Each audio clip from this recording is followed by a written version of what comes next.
এই সেই কোবা মসজিদ, যে মসজিদটি নবী মদিনায় এসে প্রথম স্থাপন করেছিলেন, এবং এই মসজিদটির নির্মাণ কাজ নবী এবং সাহাবীদের নিজ হাতে শুরু হয়েছিল।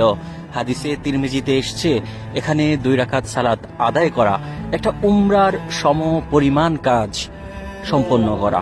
এখানে 2 রাকাত নামাজ আদায়ের জন্য বহু মানুষ এখানে আসেন। নবীজি তখন প্রথম মদিনায় আসেন যে সময়টাতে, সেই সময় তিনি এই কোবা গ্রাম, এখানে খেজুর বাগান আছে, একটা বাগান সমৃদ্ধ গ্রাম ছিল, এখানেই এসে তিনি 3 থেকে 14 দিন এইরকম সময় অবস্থান করেছিলেন। অর্থাৎ মদিনায় প্রবেশ করে প্রথম যেখানে নবীজি অবস্থান করেছিলেন এটি হচ্ছে সেই জায়গা, এবং নবীজি নিজ হাতে এই মসজিদটির নির্মাণ কাজ সূচনা করেছিলেন। এবং এখানে এখন মানুষজন ঘুরতে আসেন, নামাজ আদায় করেন। এই মুহূর্তে নামাজ চলছে, আমিও নামাজ আদায়ের জন্য এখানে এসেছি। মসজিদটি কেবল একটি মসজিদ নয়, এটি ইসলামের প্রথম মসজিদ, কালের সাক্ষী হয়ে দাঁড়িয়ে থাকা সেই মসজিদ, অসাধারণ এক স্থাপত্য নিদর্শন।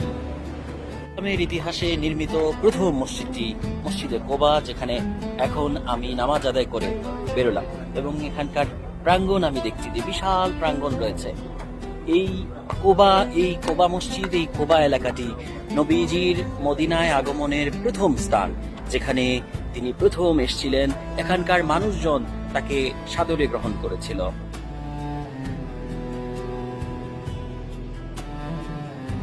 মসজিদের ভেতরের অংশ, মসজিদটি মনে হচ্ছে তার প্রাচীন অবকাঠামো রক্ষা করে বর্ধন করা হয়েছে বা বর্ধিতাংশ করা হয়েছে।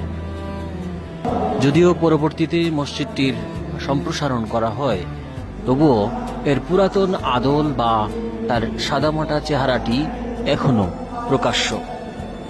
মদিনায় স্থাপন করা নবীর প্রথম মসজিদ হচ্ছে এটি, সেই মসজিদের ভেতরে, যেখানে 2 রাকাত নামাজ আদায় পুরো উমরার সমপরিমাণ সওয়াব বা সমপরিমাণ। এই সেই মসজিদে কোবা, যে মসজিদটির নির্মাণ স্বয়ং নবী সাল্লাল্লাহু আলাইহি সাল্লাম এবং তার সাহাবীদের হাতে হয়েছিল। মদিনার কয়েক কিলোমিটার আগে ঠিক এই জায়গায় নবীজি প্রথম অবস্থান করেন একটি গ্রামে, এবং এই মসজিদটি ছিল গ্রাম। এই মসজিদের আশেপাশে খেজুর বাগান এবং গ্রাম। এই গ্রামের মানুষজনের আতিথেয়তা প্রথম গ্রহণ করেন নবীজি, এবং এখানেই প্রথম মসজিদটি নবীজি নিজ হাতে ভিত্তিপ্রস্তর স্থাপন করেন। এটাই ইসলামের ইতিহাসের প্রথম মসজিদ, প্রথম ইসলামের স্থাপত্য নবীজির হাতে যে মসজিদটির নির্মাণ কাজের সূচনা হয়। যদিও শুরুর দিকে মসজিদটি একেবারে খেজুর পাতা সাদামাটা